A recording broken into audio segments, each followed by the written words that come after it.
This 2014 Soccer World Cup video is brought to you by Specsavers.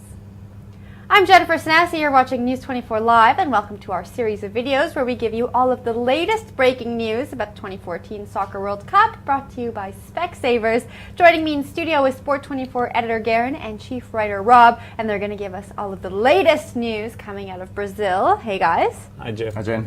Well, last night, Nigeria played last night. They're actually going to go through to the next round, but they lost. Why don't you take us through that game? Yes, Jen. Good news from an African point of view. We got our first team through to the last 16 in Nigeria. They, as you said, went down to Argentina, sorry, who are one of the pre-tournament and current tournament favourites. They went down 3-2. They put up a good performance. I think yesterday on the show I did predict that they might struggle to win, but there was always the chance that they could go through based on the other result.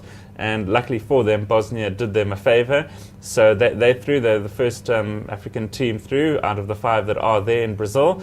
And they're actually going to play France in the next round. So that game's already been decided.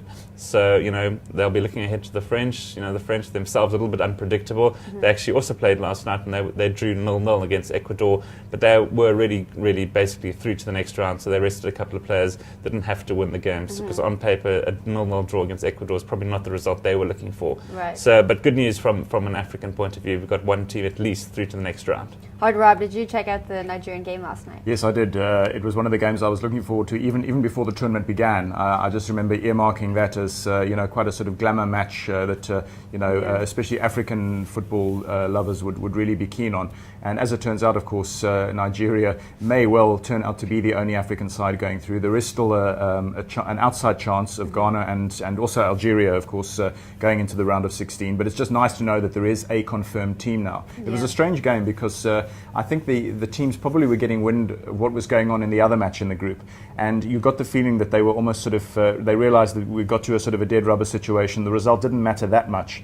Argentina took off Lionel Messi, I think on about the hour mark, clearly to sort of preserve him for battles to come. But I must say, I thought the Nigerians put up a reasonably good show. I was a little bit disappointed with their set-piece defending. I thought that was a little ropey and doesn't bode too well for if they come across some really sort of deadly finishing teams in the round of 16 and hopefully even onwards. But they matched Argentina sort of blow for blow for large portions of the game. Lionel Messi, of course, still produces plenty of magic. He's just such a special player. I mean, he's capable of taking any defence apart. So no special sort of concern for the Nigerians, but they'll just be very happy to have gone through, and I think a lot of Africa will be very relieved that we have a representative in the last 16.